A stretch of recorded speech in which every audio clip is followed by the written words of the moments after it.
በስመ አብ ወወልድ ወመንፈስ ቅዱስ አሐዱ አምላክ አሜን።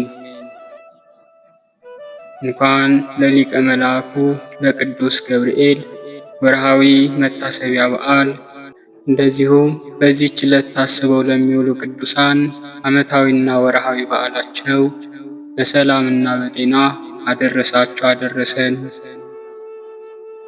የተወደዳችሁ የልዑል እግዚአብሔር ቤተሰቦች፣ የቻናላችን ተከታታዮች ይህንን የጸሎት መርሃ ግብር ስትከታተሉ ቪዲዮውን ላይክ እና ሼር እንደዚሁም ኮሜንት ላይ 3 ጊዜ አሜን እያላችሁ በመጻፍ አገልግሎታችንን ታበረታቱ ዘንድ በታላቅ ትህትና እንጠይቃለን። ለቻናላችንም አዲስ ከሆናችሁ ሰብስክራይብ በማድረግ ቤተሰባችን ይሁኑ። ከዚህ በመቀጠል በወርሃ ነሐሴ የሚጸለይ የሊቀ መልአኩ የቅዱስ ገብርኤልን ድርሳን የመልክ ምስጋናውንና የዕለቱን ስንክሳር እንደሚከተለው እናሰማለን። ከጅማሬያችን እስከ ፍጻሜያችን ድረስ የአብ ፍቅር፣ የወልድ ምሕረት፣ የመንፈስ ቅዱስ ኅብረት አንድነት ከእኔም ከእናንተም ጋር ይሁን። የሊቀ መልአኩ ተራዳይነት ከሁላችን ጋር ጸንቶ ይኑር ለዘላለሙ አሜን።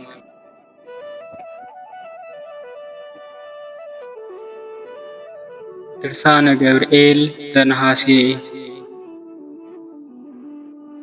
አንድ አምላክ በሚሆን በአብና በወልድ በመንፈስ ቅዱስ ስም አምነን በአንድነት ላይ ሦስትነት፣ በሦስትነት ላይ አንድነት መላእክትን ምስጋና፣ ምድራዊ ሰውንም እህልን የሚመግብ ለአራዊት ሥጋን፣ ለእንስሳ ሣርን፣ ለአዕዋፍና ለትሎች ቅጠልን የሚመግብ ከእኛ ዘንድ ለእርሱ ምስጋና ሊቀርብለት የሚገባ እኛም ከእርሱ ዘንድ ከጥፋት አድነን ብሎ መለመን የሚገባን ልዑል እግዚአብሔር ከእኛ ጋር ይሁንና በነሐሴ በ19 ቀን የሚነገር የሊቀ መላእክት የቅዱስ ገብርኤል ድርሳን ይህ ነው እንላለን። ጸሎቱና በረከቱ ከሁላችን ከወዳጆቹ ከሕዝበ ክርስቲያኑ ጋር ጸንቶ ይኑር ለዘላለሙ አሜን። ከይሁዳ ወገን ኢያቄም የሚባል አንድ ሰው ነበር። ከአሮን ልጆች ወገን ሐና የምትባል ሚስት ያገባ። ሁለቱም ደጋግ እግዚአብሔርን የሚፈሩ ነበሩ። እርሱን በፍጹም ልቦናቸው ይወዱት ነበር። እግዚአብሔር አምላክህን በፍጹም ልቦና በፍጹም ሐሳብህ ውደደው ብላ ኦሪት እንደተናገረች፣ ከዚህም ቀጥላ ባልንጀራህን እንደራስህ ውደድ አለች። ጌታችንም በምስራች ወንጌል በእነዚህ ትእዛዞች ኦሪትና ነቢያት ተንጠልጥለዋል አለ። ዳግመኛም ይህንን ትእዛዝ አስተውለው ባልንጀራቸውን እንደ ራሳቸው አድርገው ይወዳሉ። ነገር ግን ልጅ ባለመውለዳቸው ያዝኑ ነበር። የእስራኤል ወገኖች ልጅ የሌለውን ይነቅፉት ነበርና ብዙ ተባዙ ምድርንም ሙሏት ያለውን የእግዚአብሔርን በረከት ያጣ ነው እያሉ ይነቅፉት ነበርና እያዘኑም ብዙ ዓመት ኖሩ። ፈጽመውም አረጁ። ለሚስቱም 60 ዓመት ሞላት። አንድ ቀንም በአይሁድ በዓል ጊዜ ከእስራኤል ወገን ሮቤል የሚባል ሰው መጥቶ ልጅ ያልወለድክ አንተ መሥዋዕት ልታቀርብ አይገባህም አለው። ኢያቄምም ይህን በሰማ ጊዜ አዘነ። ሲያስብም እንደዚህ አለ፣ የእስራኤል ልጆች ሁሉ ልጆች አሏቸው፣ እኔ ግን ልጅ የለኝም። ኢያቄም ግን ሮቤል የነገረውን ለሚስቱ አልነገራትም። ወደ በረሃ ሄዶ ወደ እግዚአብሔር ጸለየ። 40 መዓልትና 40 ሌሊትም እየጾመ ጸለየ። በሐሳቡም እንደዚህ አለ፣ እግዚአብሔር የለመንኩትን እስኪሰጠኝ ድረስ ምግብ አልቀምስም። ጸሎቴም መብልና መጠጥ ይሁነኝ።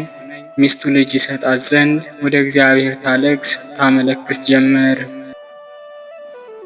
ቀኑ 9 ሰዓት በሆነ ጊዜ ጸሎት ለማድረስ ወደ ቤተ መቅደስ ሄደች።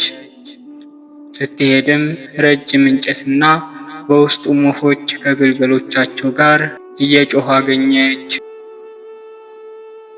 ሐናም እንደዚህ አለች፣ እግዚአብሔር የባረካቸውና ፈጽሞ ያበዛቸው ናቸው። የእኔንም ልመናዬን ስማ። እንደዚህም እያለች ታለቅስ ጀመር። ወዮልኝ! በማንም መሰላለሁ? በብቸኛ ወፍ ነውን? ለወፎችም ልጆች አሏቸው። በእንስሳት ነውን? በአራዊት ነው የምመሰለው? ለእነሱም ልጆች አሏቸው። ወይንስ በምድር እመሰላለሁ? ለምድርም ፍሬ አላት። እንደዚህ እያለቀሰች ሕሊናዋን ሰቅላ ሳለ እግዚአብሔር መልአክ ቅዱስ ገብርኤል ከሰማይ ወረደ። ከፊቷም ቆመና እንደዚህ አላት፣ እግዚአብሔር ጸሎትሽን ሰምቶሻልና አንቺ ትጸንሻለሽ። ጌታ አምላኬ ሆይ ልጅ ከሰጠኸኝስ በሕይወት በሚኖርበት ዘመን ሁሉ ለቤተ ክርስቲያን እሰጣለሁ አለች። ይኸውም ቤተ መቅደስ ነው። ከዚህ በኋላ መልአኩ እንደዚህ አላት፣ ባልሽ ኢያቄም አሁን ከበረሃ በግ ይዞ ይመጣል፣ እሱን ወስደሽ ተመገቢው። የእግዚአብሔር መልአክ ቅዱስ ገብርኤልም ወደ ኢያቄም ሄደ፣ እንደዚህም አለው፣ እግዚአብሔር ልመናህን ጸሎትህን ሰምቶሃል፣ ሚስትህ ሐናም ትጸንሳለች። ኢያቄምም ይህን ነገር በሰማ ጊዜ ታላቅ ደስታ ተሰማው። እግዚአብሔርን አመሰገነው። የመንጋውንም ጠባቂዎች ጠራቸው። ለአምላኬ ለእግዚአብሔር የማቅረባቸው 2 ጠቦቶች በጎች አምጡልኝ አላቸው። ኢያቄም የመንጋውን ጠባቂዎች አስከትሎ መጣ። ሐናም በበሩ ፊት ለፊት ተነስታ ቆመች። ባየችውም ጊዜ አንገቱን አቅፋ ያዘችው። እግዚአብሔር እንዳዘነልኝ ይቅር እንዳለኝ እወቅ አለችው። ታላቅ መባረክንም እንደባረከኝ ከዛሬ ጀምሮ እኔ መካኒቱ መካን አይደለሁም፣ ልጅ የሌላትም ጸነሰች አለችው። ኢያቄም ከቤቱ ከገባ በኋላ 1 ቀን ዕረፍት አደረገ። በነጋታው ተነሳና መሥዋዕቱን ይዞ ሲሄድ በልቡ እንደዚህ ብሎ አሰበ፣ እግዚአብሔር መሥዋዕቴን ከተቀበለልኝ ፊቴ በእግዚአብሔር መቅደስ ውስጥ ባለው አክሊል ይታያል። በመሠዊያው ላይ የሚቀመጥ አክሊል በቤተ እግዚአብሔር ነበርና ከእስራኤል ልጆች ወገን እያንዳንዱ መሥዋዕተ ቁርባን ባቀረቡ ጊዜ እግዚአብሔር መሥዋዕቱን የተቀበለለት ፊቱ እንደ መስታወት ሆኖ በአክሊሉ ላይ ይታይ ነበርና፣ መሥዋዕቱን ካልተቀበለለት ግን ፊቱ በአክሊሉ ውስጥ አይታይም ነበር። ኢያቄም መሥዋዕትን ባቀረበ ጊዜ እንደ መስታወት ሆኖ ፊቱን በአክሊሉ ውስጥ አየው። እርሱም እግዚአብሔር እንደማረኝ ጸሎቴንም እንደሰማኝ አወቅሁ፣ ልመናዬንም እንደተቀበለ ልጅም እንደሰጠኝ አወቅሁ አለ። ከዚህ በኋላ ኢያቄም ከእግዚአብሔር ቤተ መቅደስ ተመልሶ አምላኩን እግዚአብሔርን እያመሰገነ በደስታና በክብር ወደ ቤቱ ገባ። ከዚህ በኋላ ሐና ጸነሰች። 6 ወርም በሆናት ጊዜ መጽነሷ ታወቀና ዘመዶቿ ሊጠይቋት መጡ። ከዘመዶቿ ወገን የታወረች ሴት ልጅ ነበረችና ጽንሷን ለመረዳት የሐናን ሆዷን ዳሰሰች። ያን ጊዜም ዓይኗ በራላት፣ አየችም። አይሁድ ግን ይህንን ባዩ ጊዜ እርስ በርሳቸው እንደዚህ ተባባሉ፣ ኢያቄምና ሚስቱ ሀገራችንን ያጠፋሉ፣ በእኛም ላይ ይነግሳሉ። ሐና ጸነሰች፣ በማኅፀኗም ድውያንን ፈወሰች። በወለደች ጊዜማ እንዴት እንሆን ይሆን? ወግረን እንግደላቸው ብለው አድማ አደረጉ። የሌሊት እኩሌታም በሆነ ጊዜ ሊቀ መላእክት ቅዱስ ገብርኤል ከሰማይ ወረደ። እናንተ በዘመድ የከበራችሁ ተነሱ አላቸው። ፈጥነውም ተነሱ፣ ወደ ሊባኖስ ተራራ ወሰዳቸው። አምላክን የወለደች እመቤታችን ማርያምም በዚህ ተወለደች። የእነዚህ የቅዱሳን ጸሎታቸውና በረከታቸው የብርሃን እናት የልጃቸውም ልመናና የትጉሃን አለቃ የቅዱስ ገብርኤልም ልመና ከሁላችን ከሕዝበ ክርስቲያኑ ጋር ለዘላለሙ ጸንቶ ይኑር አሜን።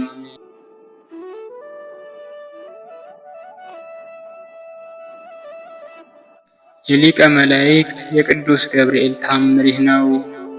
ልመናው ከወዳጆቹ ጋር ይሁን ለዘላለሙ አሜን።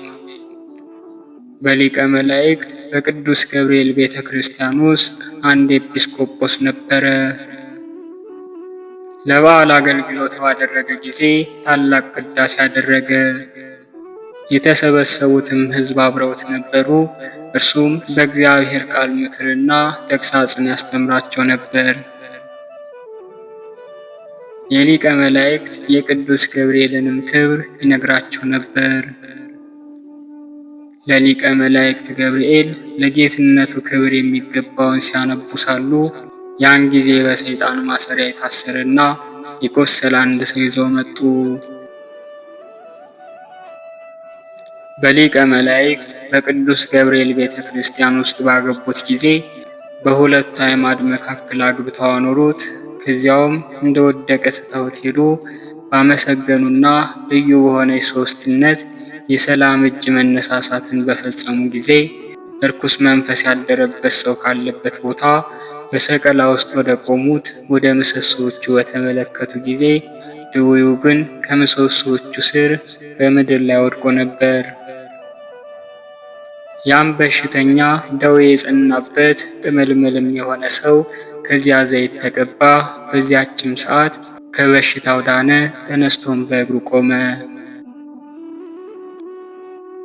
የተሰበሰቡትም ሕዝብ እግዚአብሔር ያደረገውን ባዩ ጊዜ ታላቅ ምስጋና አቀረቡለት። ሊቀ መላእክት ቅዱስ ገብርኤልንም አመሰገኑት። በታላቅ ትግል እየተጨናነቁ ከምሰሶዎቹ ዘንድ ተሽቀዳድመው ሮጡ፣ አንዱ አንዱን እየረገጠው እስከሚወድቁ ድረስ።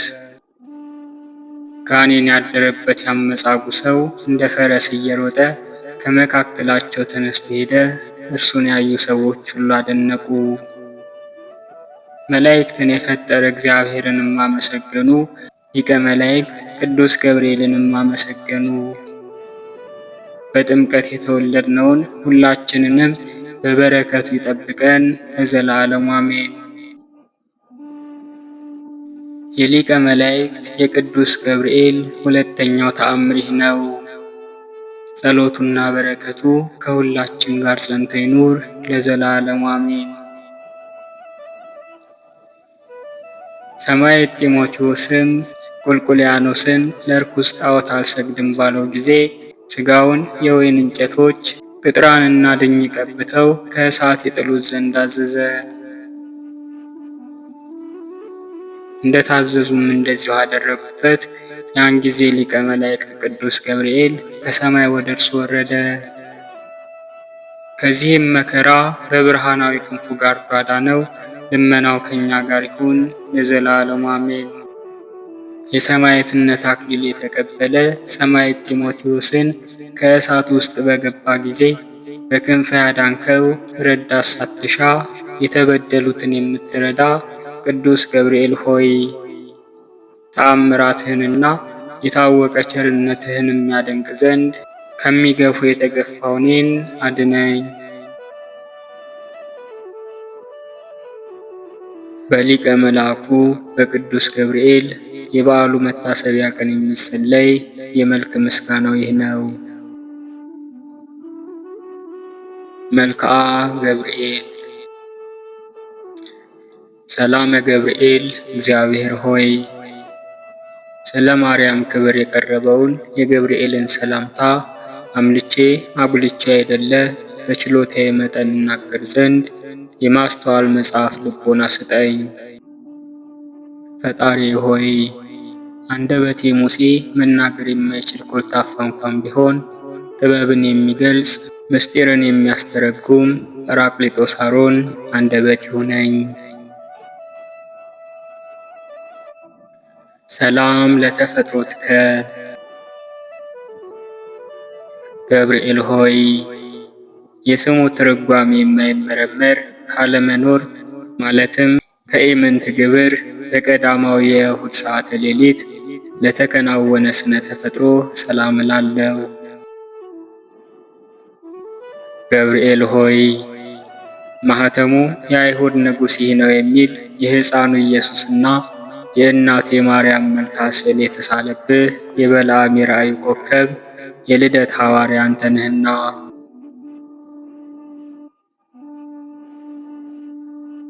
ሰላም ለዝክረ ስምከ ገብርኤል ሆይ ተመራምሮ ለማይደረስበት ስም አጠራርህ ሰላም እላለሁ። ነገር ግን አምላክ ሰው ሆነ፣ ሰው አምላክ ሆነ ማለትን ይመስላል። ገብርኤል ሆይ የአንበሳ የገጸ ላህምና የንስር ስነ ገጽ ካላቸው ከኪሩቤል ጋር የእግዚአብሔርን ዙፋን ተሸክመህ በከበረ የሰው ስነ አምሳል ሕዝቅኤል ያየህ ከኪሩቤል አንዱ አንተ ነህ። ሰላም ለስዕርተ ርእስከ ገብርኤል ሆይ እግዚአብሔር ልዩ የሆነ የምስጋና ዘውድ ላቀዳጀው ራስህና ለስዕርተ ርእስህ እጅ እየነሳው ሰላም እላለሁ። ገብርኤል ሆይ የቃልህ ብርሃን ከጽንፍ እስከ ጽንፍ የሚደርስ ስነ ጸዳሉም በአራቱ ማዕዘን ዓለም የመላ አንተ ከምስራቅ የወጣህ ፀሐይ ነህ።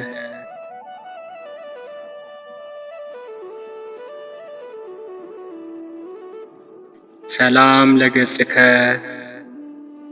ገብርኤል ሆይ እጅግ የሚያስፈራ እሳተ ነበልባል መካከል የነነዌ ንጉሥ ያየው ከመላእክት ገጽ የደስታ መልክ ላለው ገጽ ሰላም እላለሁ። ገብርኤል ሆይ በንጽሕና ልብሰ ተክህኖ የተሰየምክ አንተ በፍርድ አይደለ በክርስቶስ ቸርነት ድን ዘንድ የነግሁንና የሰርኩን መስዋዕት በምታሳርግበት ጊዜ የኔን የኃጥኡን ኃጢአት አስተስርይ።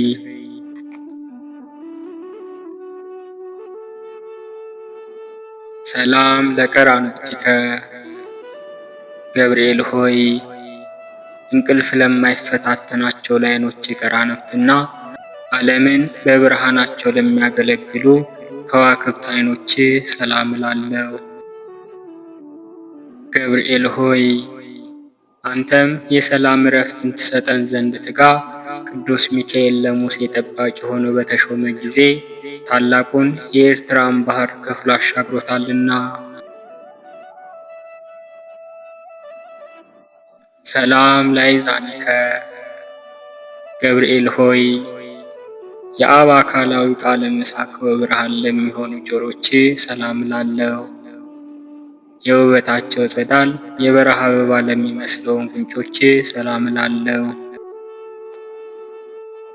ገብርኤል ሆይ ከጭንቅና ከመከራ ለማውጣት የተላክህ መልአክ ነህና ሰለስቱ ደቂቅ በእሳት ጉድጓድ በተጣሉ ጊዜ ሁለቱ ክንፎችህን ጋርደህ ከመቃጠል እንዳዳንካቸው እኔንም አገልጋይህን በረድኤትህ ኃይል አድነኝ።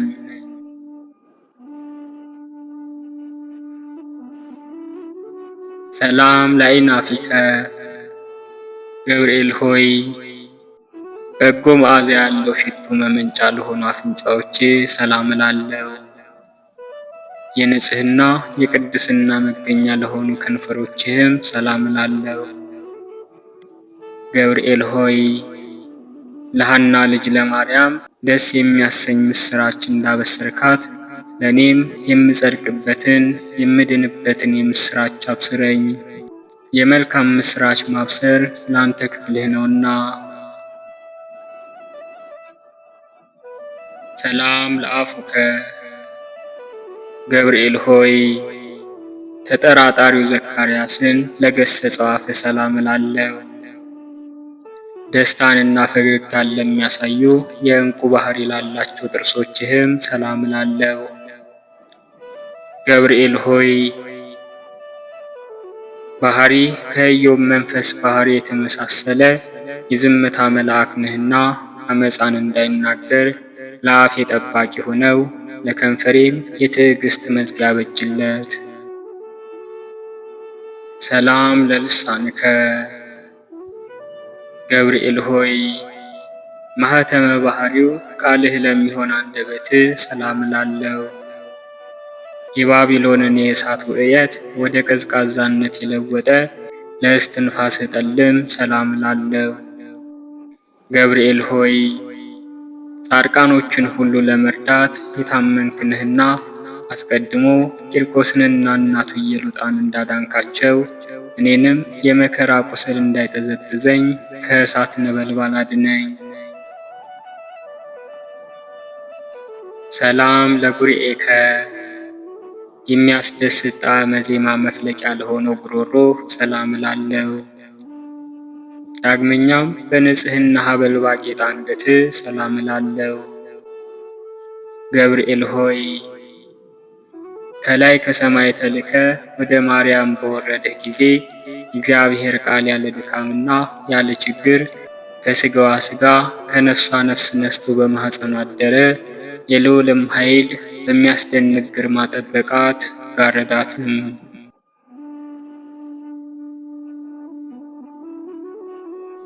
ሰላም ለመትከፍትከ ገብርኤል ሆይ የቅድስናን ልብሰ ተክህኖ ለተጎናጸፈ ትከሻ ሰላም እላለሁ። ረቂቅ የሚሆን የብርሃን ሞጣሄት ለደረበ ዘባንህም ሰላም እላለሁ።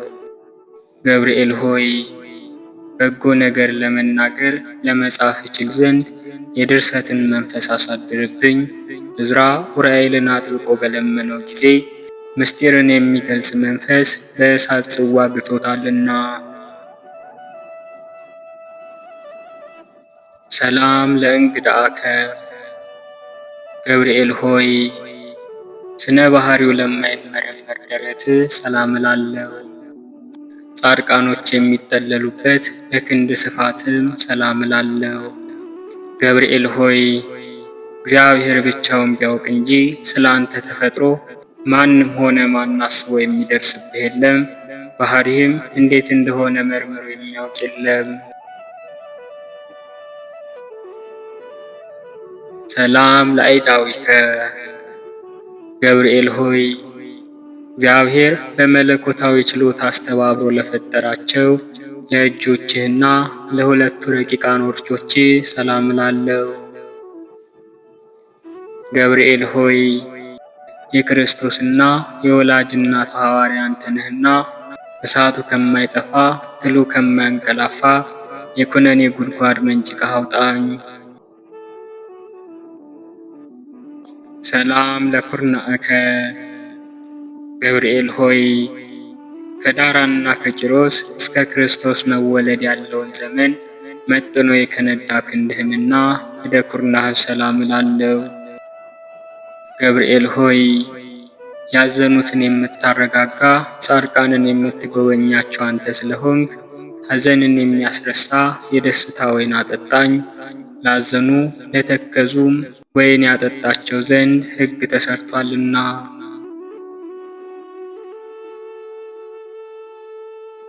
ሰላም ለእራሃከ ገብርኤል ሆይ ቡሩክ ጸጋን ለሚለግስ መዳፍ ሰላም እላለሁ።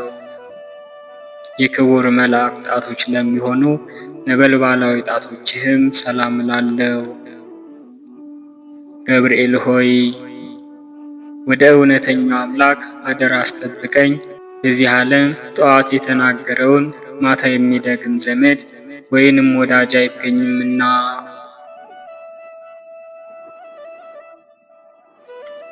ሰላም ለአጽፋረዴከ ገብርኤል ሆይ ብርሃናትን ለተጎናጸፉ ለጣቶች ጥፍር ሰላም እላለሁ።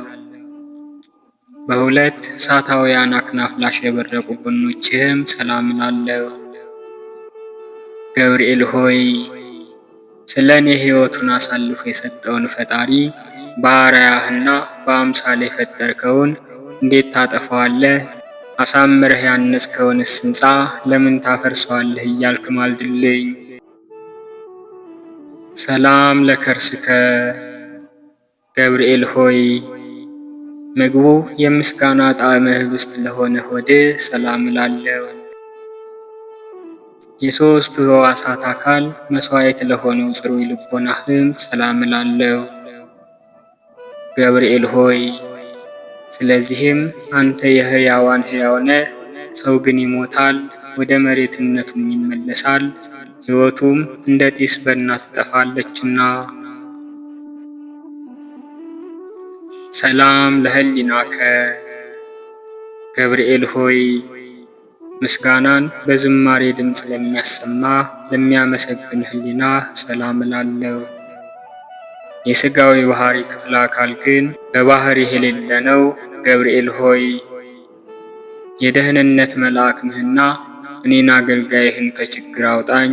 ይልቁንም ጠላት የሰይጣን የመቅሰፍት እሳት ወላፈኑን በእኔ ላይ በነዛ ጊዜ ፈጥነህ በክንፎችህ ጋርደኝ።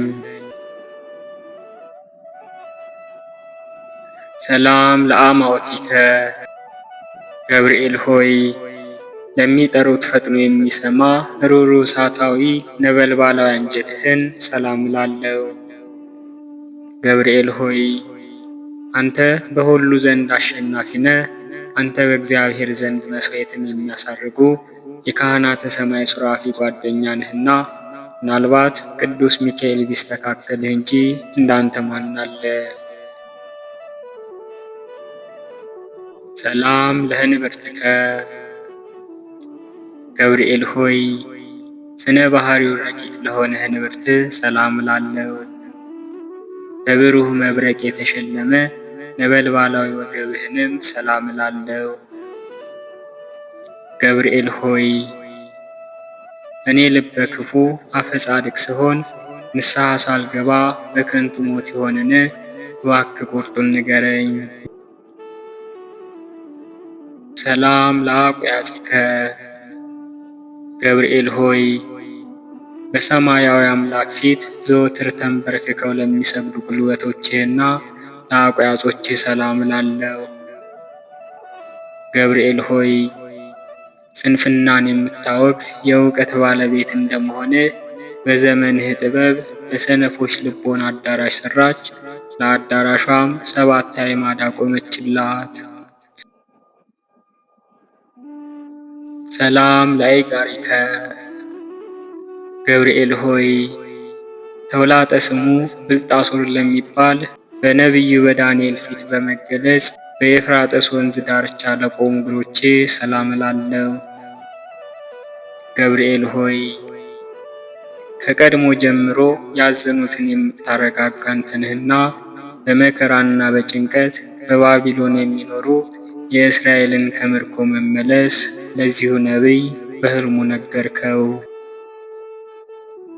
ሰላም ለሰኮናከ ገብርኤል ሆይ በዚያ ድብልቅልቅና ሽብር በሆነበት ዕለት ከጌታ እግረ መስቀል ስር ለቆሙት ተረከዞችህና ጫማዎች ሰላም እላለሁ። ገብርኤል ሆይ የጌታን ትዕግስት የአይሁድን ግፍ ተመልክተህ በታላቅ አደባባይ ላይ ሰይፈ ቁጣህን አንዘገዘግከው። ቅዱሳን አንስት ግን ክርስቶስ ተነስቷል ስላልካቸው የትንሣኤውን ምስራች ይነግሩ ዘንድ ወደ ሐዋርያት ሄዱ።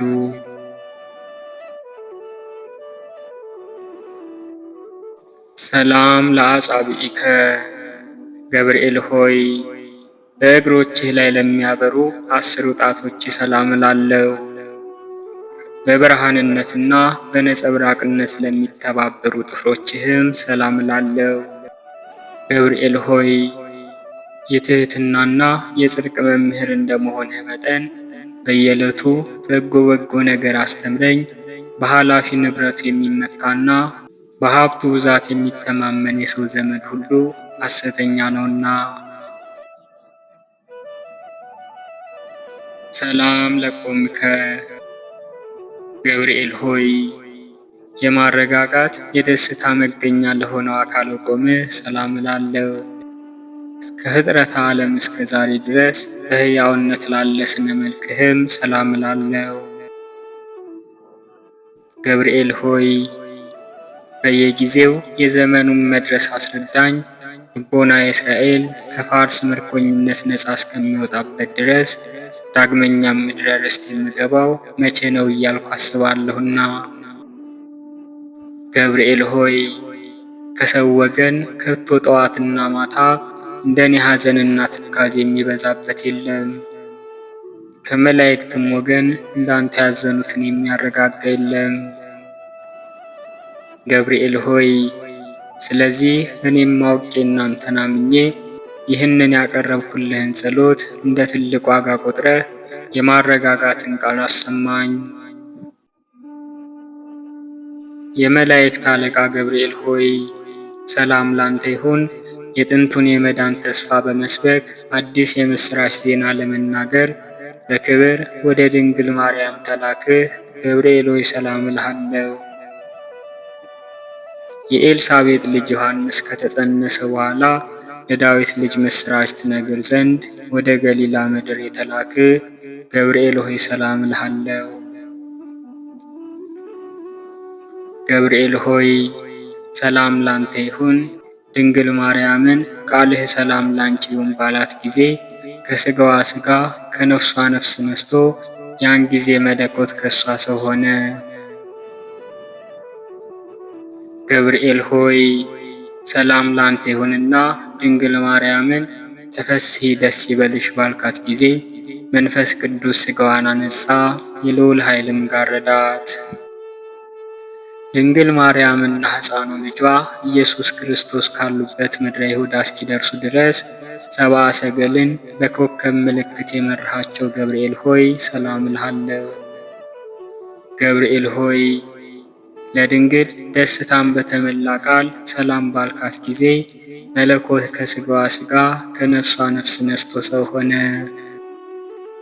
ስለዚህም ምሕረትንና ፍርድን ታሰጠኛለህ በማለት እየተቀኘውና ንጹሕ ዝማሬንም እየዘመርኩ ሰላም እልህ ዘንድ አቤቱ ተገለጽልኝ። በነደ እሳት የተፈጠርክ ገብርኤል ሆይ ሰላም እልሃለሁ። የብርሃን ራስ ወርቅ የተቀዳጀ ገብርኤል ሆይ ሰላም እልሃለሁ። የአሸናፊና የኃይል መልአክ ገብርኤል ሆይ ሰላም እልሃለሁ። ከፍጹም ጥፋት እድን ዘንድ ክንፍህን ጋርድልኝ። ወደ ድንግል የተላከ ገብርኤል ሆይ ሰላም ላንተ ይሁን። የደስታ ምስራች ተናጋሪ ገብርኤል ሆይ ሰላም ላንተ ይሁን። ነበልባላዊ ኦፈ ሰማይ ሆይ ሰላም ላንተ ይሁን። ደስታን አብሳሪ ሆይ ሰላም ላንተ ይሁን። የአካላዊ ቃልን የመጸነስ ብስራት በማኅፀነ ማርያም ላሳደርክ ላንተ ሰላምታ ይገባል። በመልአከ ሞት ከመውደቅ የምትታደግ ቅዱስ ገብርኤል ሆይ ሰላም ላንተ ይሁን። አማላጅነትህን በመታመን ተስፋ እናደርጋለንና በመዓልትም በሌሊትም አንተ ጠብቀን ለዘላለሙ አሜን። የሊቀ መልአኩ የቅዱስ ገብርኤል ምልጃውና ጸሎቱ ጥበቃውና ረዳትነቱ ከሁላችን ከሕዝበ ክርስቲያኑ ጋር ለዘላለሙ ጸንቶ ይኑር አሜን። በወርሃ ነሐሴ በ19ኛው ቀን የሚነበብ የስንክሳር መጽሐፍ። አንድ አምላክ በሆነ በአብ በወልድ በመንፈስ ቅዱስ ስም ነሐሴ 19 በዚች ቀን ሳስዊር ከሚባል አገር ወደ አስቄጥስ ገዳም የታላቁ አባ መቃርስ የሥጋው ፍልሰት ሆነ። ከእረፍቱ በኋላ ከሀገሩ ከሳስዊር ሰዎች መጥተው ሥጋውን ሰርቀው ወደ ሀገራቸው ወሰዱት። ቤተ ክርስቲያንም ሰርተውለት ሥጋውን በዚያ ኖሩት። እስላሞች እስከነገሱበት ዘመንም በዚያ ኖረ። ከዚህም በኋላ ወደ ሌላ ቦታ አፍልሰውት በዚያም ቤተ ክርስቲያን ሰሩለት። ለአባ መቃርስ ገዳም አበምኔት ሆኖ አባ ዮሐንስ እስከተሾመበት ዘመን ኖረ። ሊቀ ጳጳሳቱም የከበረች ጾም 40 ሊጾም ወደ አባ መቃርስ ገዳም በወጣ ጊዜ ፈጽሞ አለቀሰ። እንደዚህም ብሎ ጸለየ። ጌታዬ ኢየሱስ ክርስቶስ ሆይ የከበረ አባ መቃርስ ሥጋ በዚህ ገዳም በመካከላችን ይሆን ዘንድ እንድትረዳኝ እመኛለሁ። ከጥቂት ቀኖችም በኋላ አባ ሚካኤል ሄደ። ከእርሱ ጋርም ስለ ገዳሙ አገልግሎት አረጋውያን መነኮሳት አሉ። ልቦናቸውን በመንፈሳዊ ሁከት ተነሳስቶ ያመጡት ዘንድ የአባ መቃርስ ሥጋ ወዳለበት ቦታ ደረሱ። የሀገር ሰዎችን ባዩአቸው ጊዜ በትሮቻቸውንና ሰይፎቻቸውን በመያዝ ከመኮንናቸው ጋር ተሰብስበው ከለከሏቸው። በዚያችም ሌሊት በልባቸው ፈጽሞ እያዘኑ አደሩ። አባ መቃርስም በዚያች ሌሊት ለመኮንኑ በራእይ ተገለጠለትና ከልጆቼ ጋር መሄድ ለምን ትከለክለኛለህ? እንግዲህስ ተወኝ፣ ከእነርሱ ጋር ወደ ቦታዬ ልሂድ አለው። ያ መኮንንም በጠዋት ተነሳ፣ እየፈራና እየተንቀጠቀጠ የከበሩ አረጋውያን መነኮሳትን ጠርቶ የከበረ የአባ መቃርስን ሥጋ ሰጣቸው። እነርሱም ደስ ብሏቸው ተቀበሉት። በመርከብም ተሳፍረው ተርኑጥ ወደሚባል አገር ደረሱ። ከእነርሱም ጋር የሚሸኟቸው ከሀገሩ የመጡ ብዙ ሕዝቦች ነበሩ። በዚያችም ሌሊት በዚያ አደሩ፣ ጸሎትንም አደረጉ። ቀድሰውም ለሕዝቡ ሥጋውንና ደሙን አቀበሉ። ከዚህም በኋላ ተሸክመው ወደ ገዳም ተጓዙ። ሲጓዙም ከበረሃው እኩሌታ ደርሰው ከድካማቸው ጥቂት ሊያርፉ ወደዱ።